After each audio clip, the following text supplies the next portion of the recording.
If you're just starting architecture school, please don't make the same mistakes I did. Architecture studies get overwhelming very fast, and unless you learn how to avoid common traps, you'll probably end up exhausted, overworked, and most likely asking yourself if you even belong in architecture. So how do you succeed architecture without pulling all-nighters, without sacrificing your weekends, and still finishing your projects on time? In this video, I'll share the exact habits and strategies that got me through 5 years of architecture school. I managed to avoid all-nighters, and even so my grades improved. I'm sharing today the 5 mistakes I'd avoid if I could start over, so you can do it right from day one. The first thing I would do differently is to go to every class and actually listen. Especially in first year, I went to classes but didn't really find it interesting, and I just felt like I was losing time to work on my project. But the truth is, the time that you're winning then, you're actually losing it in the future. Yes, the class that you're going to might not seem interesting, but it's the foundation for all the work that you will do in the next years. Especially at the beginning, your theoretical classes are so important. And more than giving you the foundation, the knowledge about architecture and how everything works, it also can give you really good examples of projects or techniques that you can maybe in your next project or in the next years actually use for your own designs. And these classes have such a value, but students just kind of forget it because it doesn't seem as efficient, as productive as just working on the project. But please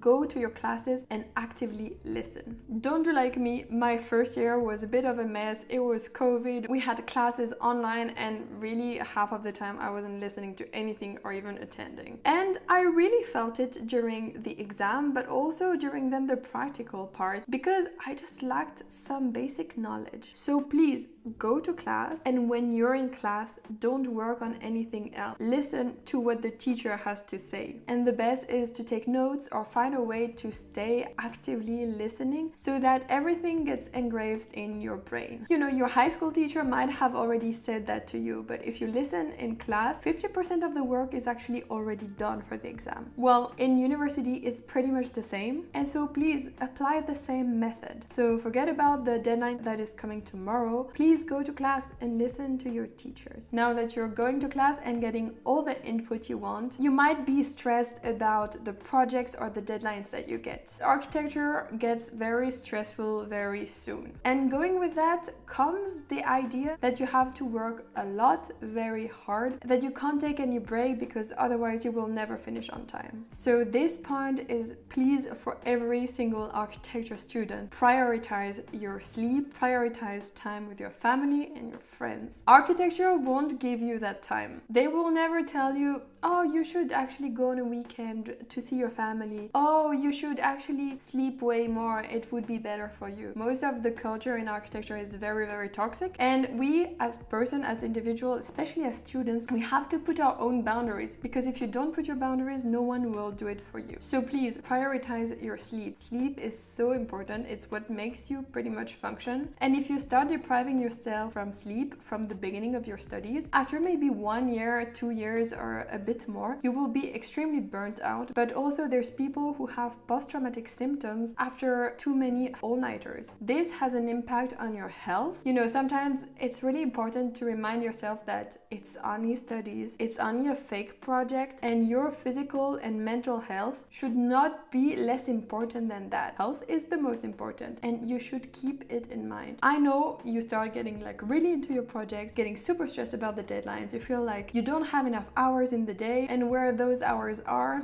actually in your sleep. But really, when you don't sleep, you don't function. When you don't sleep, you can't work, you can't learn, you can't think. And usually, even when you don't sleep or sleep too little, then what you will produce is actually worse than what you would do with less hours, but with your entire brain. So sometimes the most productive is actually close your computer, go to bed, get a night of sleep, and come back during the next morning. To everyone studying in any design field, avoid all-nighters, avoid staying up to finish a project. It's not worth it. It might feel worth it at that moment, but really it's not worth it in the long run. This culture has to change, so let's change it from the root, from the people not doing it. Next important thing I wish I had done a bit earlier is actually to take a step back from your work before the presentation. In design design and architecture, we have to present our work and then we are judged on our work. The problem with that is that our work most of the time is something very personal. It's something that we put a lot of effort in, that suits our own view of the world, our own tastes. And when we get bad criticism about our work, it feels like it's a direct criticism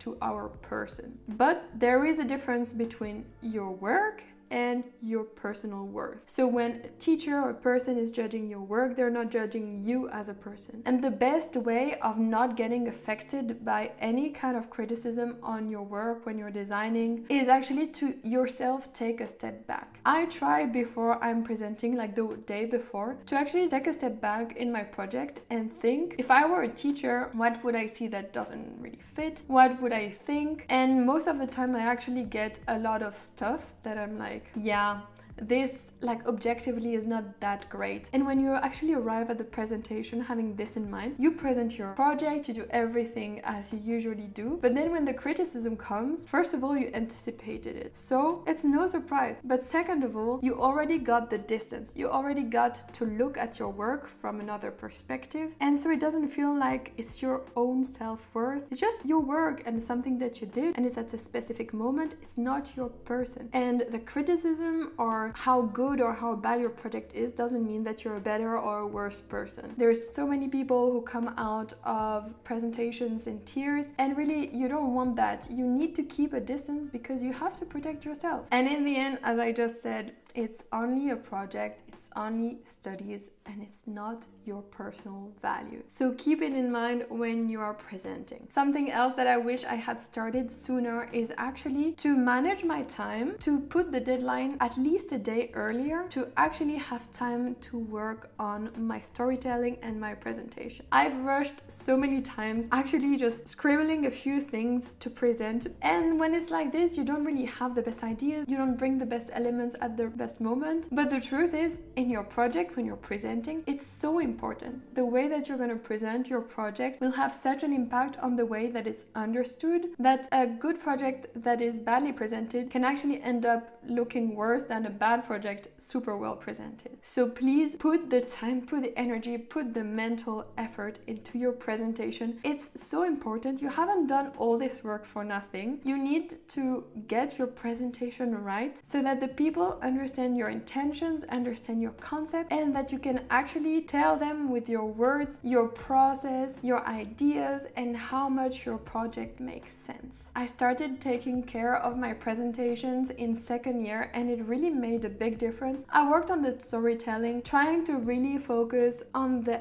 analyze that we already did, and then our first intentions and how it went on and on and on. And usually the comments that I got at the end was, wow, the presentation was super clear, we really understand your project, and now we can actually talk about it. The worst that you can have is when at the end of your presentation people are asking you about stuff because they didn't understand. So please finish your project earlier. Take a little step back, again, think, okay, I'm gonna talk to a teacher, I'm gonna talk to this person, what do they need to know? Take the people as if they never saw your project. We're just too into it and we don't see anything anymore. But really take the step back and think, okay, how can I explain it to someone who has never seen it? How can I explain every step so that it all makes sense? The all making sense is the key into succeeding in architecture. Another thing that I would do differently is about model. This is very specific, but if you're an architecture student, you know models can be so expensive. But most of the time you're not evaluated on how expensive your material is, but more on how well it showcases your project. So in second year, again, I decided to learn from my mistakes from the year before and to actually put a budget limit to my models. I heard so many stories about people spending 100 more euros on a model for having like a very bad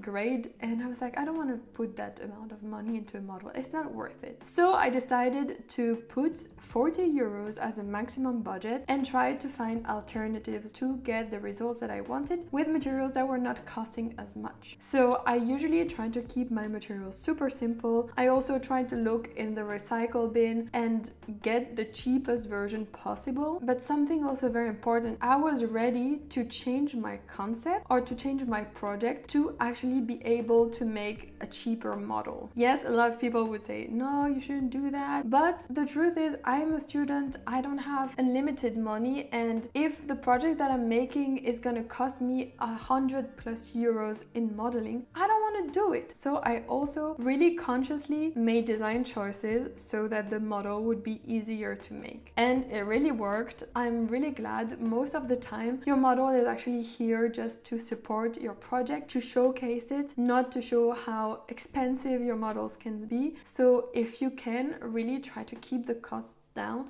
it's also going to take some pressure out of you, because you will know it's fine even if I got wrong. It didn't cost me 20 euros for this exact piece. So these are the traps that I avoided after learning from my first year of architecture's mistakes. And once I did, my studies became much more enjoyable and also much more sustainable. And if you can remember only one thing, it's that working smart always beats working hard. You don't need all-nighters to succeed. You need good habits, balance, and curiosity. So if you're starting architecture school in the next year, comment any questions that you have that I can answer in a video. And if you're already an architecture student, please add your own tips or the things that you learned from your first years so you can help the other people watching this video. I hope you liked this video. Subscribe to follow more about architectural life, and I'll see you in the next video.